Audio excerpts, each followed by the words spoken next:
ലേവ്യർ അധ്യായം 7 പ്രായശ്ചിത്തബലി. അതിവിശുദ്ധമായ പ്രായശ്ചിത്തബലിക്കുള്ള നിയമമാണിത്. ദഹനബലിക്കുള്ള മൃഗത്തെ കൊല്ലുന്ന സ്ഥലത്ത് വെച്ച് തന്നെ പ്രായശ്ചിത്തബലിക്കുള്ള മൃഗത്തെയും കൊല്ലണം. അതിൻ്റെ രക്തം ബലിപീഠത്തിന് ചുറ്റും തെളിക്കണം. അതിൻ്റെ മേധസ് മുഴുവനും ആന്തരിക അവയവങ്ങളെ പൊതിഞ്ഞിരിക്കുന്നതും അരക്കെട്ടിനോട് ചേർന്നുള്ള വൃക്കകളിലുള്ളതും ഇരുവൃക്കകളും കൊഴുത്ത വാലും കരളിന്മേലുള്ള നെയ്വലയും എടുക്കണം. പുരോഹിതൻ അവ കർത്താവിനായി ബലിപീഠത്തിൽ വെച്ച് ദഹിപ്പിക്കണം. ഇത് പ്രായശ്ചിത്ത ബലിയാണ്. പുരോഹിത വംശത്തിൽപ്പെട്ട എല്ലാ പുരുഷന്മാർക്കും അത് ഭക്ഷിക്കാം. വിശുദ്ധ സ്ഥലത്ത് വെച്ച് വേണം അത് ഭക്ഷിക്കാൻ. അത് അതിവിശുദ്ധമാണ്. പ്രായശ്ചിത്ത ബലി പാപപരിഹാര ബലി പോലെ തന്നെയാണ്. അവയുടെ നിയമവും ഒന്നുതന്നെ. ബലിവസ്തു പരിഹാരകർമ്മം ചെയ്യുന്ന പുരോഹിതനുള്ളതാണ്. ആർക്കെങ്കിലും വേണ്ടി ദഹനബലിയായി അർപ്പിക്കപ്പെടുന്ന മൃഗത്തിൻ്റെ തുകൽ ബലിയർപ്പിക്കുന്ന പുരോഹിതനുള്ളതാണ്.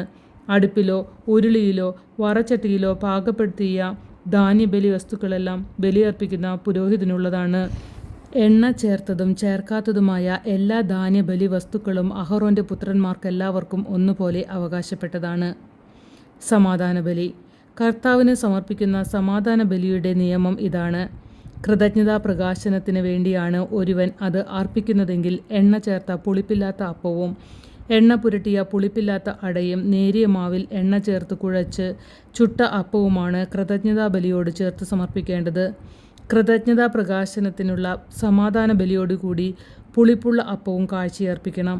ഓരോ ബലിയർപ്പണത്തിലും കർത്താവിന് കാഴ്ചയായി ഓരോ അപ്പം നൽകണം. അത് സമാധാന ബലിമൃഗത്തിൻ്റെ രക്തം തെളിക്കുന്ന പുരോഹിതനുള്ളതാണ്. കൃതജ്ഞതാ പ്രകാശനത്തിനുള്ള സമാധാന ബലിമൃഗത്തിൻ്റെ മാംസം ബലിയർപ്പിക്കുന്ന ദിവസം തന്നെ ഭക്ഷിക്കണം. അതിൽ ഒട്ടും പ്രഭാതം വരെ ബാക്കി വയ്ക്കരുത്. എന്നാൽ ബലി നേർച്ചയോ സാഭിഷ്ട കാഴ്ചയോ ആയിട്ടാണ് അർപ്പിക്കുന്നതെങ്കിൽ അർപ്പിക്കുന്ന ദിവസം തന്നെ അത് ഭക്ഷിക്കണം. അവശേഷിക്കുന്നത് പിറ്റേ ദിവസം ഭക്ഷിക്കാം. ബലിമൃഗത്തിൻ്റെ മാംസം 3-ാം ദിവസവും അവശേഷിക്കുന്നുവെങ്കിൽ അത് അഗ്നിയിൽ ദഹിപ്പിക്കണം. സമാധാന ബലിയുടെ മാംസം 3-ാം ദിവസം ഭക്ഷിക്കുകയാണെങ്കിൽ ബലി സ്വീകരിക്കപ്പെടുകയില്ല. സമർപ്പകന് അതിൻ്റെ ഫലം ലഭിക്കുകയുമില്ല. അത് അശുദ്ധമായിരിക്കും. ഭക്ഷിക്കുന്നവൻ കുറ്റമേൽക്കേണ്ടി വരും. അശുദ്ധ വസ്തുക്കളുടെ സ്പർശനമേറ്റ മാംസം ഭക്ഷിക്കരുത്. അത് തീയിൽ ദഹിപ്പിച്ചു കളയണം. ശുദ്ധിയുള്ള എല്ലാവർക്കും മാംസം ഭക്ഷിക്കാം. എന്നാൽ അശുദ്ധനായിരിക്കെ ആരെങ്കിലും കർത്താവിന് അർപ്പിക്കപ്പെട്ട സമാധാന ബലിയുടെ മാംസം ഭക്ഷിച്ചാൽ അവൻ സ്വജനത്തിൽ നിന്ന് വിച്ഛേദിക്കപ്പെടണം.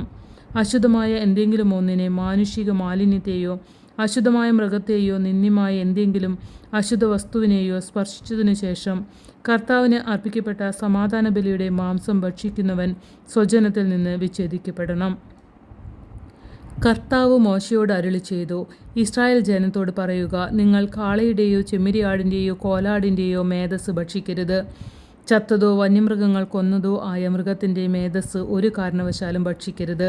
അത് മറ്റാവശ്യങ്ങൾക്ക് ഉപയോഗിക്കാം. കർത്താവിന് ദഹനബലിയായി അർപ്പിച്ച മൃഗത്തിൻ്റെ മേധസ് ആരെങ്കിലും ഭക്ഷിച്ചാൽ അവനെ സ്വജനത്തിൽ നിന്ന് വിച്ഛേദിക്കണം. നിങ്ങൾ എവിടെ പാർത്താലും പക്ഷിയുടെയോ മൃഗത്തിൻ്റെയോ രക്തം ഭക്ഷിക്കരുത്. രക്തം ഭക്ഷിക്കുന്നവൻ സ്വജനത്തിൽ നിന്ന് വിച്ഛേദിക്കപ്പെടണം. കർത്താവ് മോശയോട് അരുളി ചെയ്തു, ഇസ്രായേൽ ജനത്തോട് പറയുക, കർത്താവിന് സമാധാന ബലി അർപ്പിക്കുന്നവൻ തൻ്റെ ബലിവസ്തുവിൽ ഒരു ഭാഗം അവിടത്തേക്ക് പ്രത്യേക കാഴ്ചയായി കൊണ്ടുവരണം. കർത്താവിനുള്ള ദഹനബലി വസ്തുക്കൾ സ്വന്തം കൈകളിൽ തന്നെ അവൻ കൊണ്ടുവരട്ടെ. ബലിമൃഗത്തിൻ്റെ നെഞ്ചോടൊപ്പം മേധസ്സും കൊണ്ടുവരണം. നെഞ്ച് അവിടുത്തെ മുൻപിൽ നീരാഞ്ജനം ചെയ്യണം. മേധസ് പുരോഹിതൻ ബലിപീഠത്തിൽ വെച്ച് ദഹിപ്പിക്കണം. എന്നാൽ നെഞ്ച് അഹറോനും പുത്രന്മാർക്കുമുള്ളതാണ്. സമാധാന ബലിക്കുള്ള മൃഗത്തിൻ്റെ വലത്തെ കുറുക് പ്രത്യേക കാഴ്ചയായി പുരോഹിതന് നൽകണം. വലത്തെ കുറുക് സമാധാന ബലിയുടെ രക്തവും മേധസ്സും അർപ്പിക്കുന്ന അഹറോൻ്റെ പുത്രനുള്ളതാണ്. നീരാഞ്ജനം ചെയ്ത നെഞ്ചും അർപ്പിച്ച കുറകും ഇസ്രായേൽ ജനത്തിൽ നിന്നുള്ള ശാശ്വത അവകാശമായി സമാധാന ബലിയിൽ നിന്ന് അഹറോനും പുത്രന്മാർക്കും ഞാൻ നൽകിയിരിക്കുന്നു. അഹറോനും പുത്രന്മാരും കർത്താവിൻ്റെ പുരോഹിതരായി ശുശ്രൂഷ ചെയ്യാൻ അഭിഷിക്തരായ ദിവസം അവിടുത്തെ ദഹന ബലികളിൽ നിന്ന് അവർക്ക് ലഭിച്ച ഓഹരിയാണിത്. ഇത് അവർക്ക് നൽകണമെന്ന് അവരുടെ അഭിഷേക ദിവസം കർത്താവ് ഇസ്രായേൽ ജനത്തോട് കൽപ്പിച്ചിട്ടുണ്ട്. ഇത് തലമുറ തോറും അവരുടെ ശാശ്വതാവകാശമാണ്. ദഹനബലി, ധാന്യബലി, പാപപരിഹാര ബലി, പ്രായശ്ചിത്ത ബലി, സമാധാന ബലി, അഭിഷേകം എന്നിവ സംബന്ധിച്ചുള്ള നിയമമാണിത്. സീനായ് മരുഭൂമിയിൽ വെച്ച് തനിക്ക് ബലിയർപ്പിക്കണമെന്ന് ഇസ്രായേൽക്കാരോട് കൽപ്പിച്ച നാളിലാണ് സീനായ് മലയിൽ വെച്ച് കർത്താവ് മോശയോട് ഇങ്ങനെ ആജ്ഞാപിച്ചത്.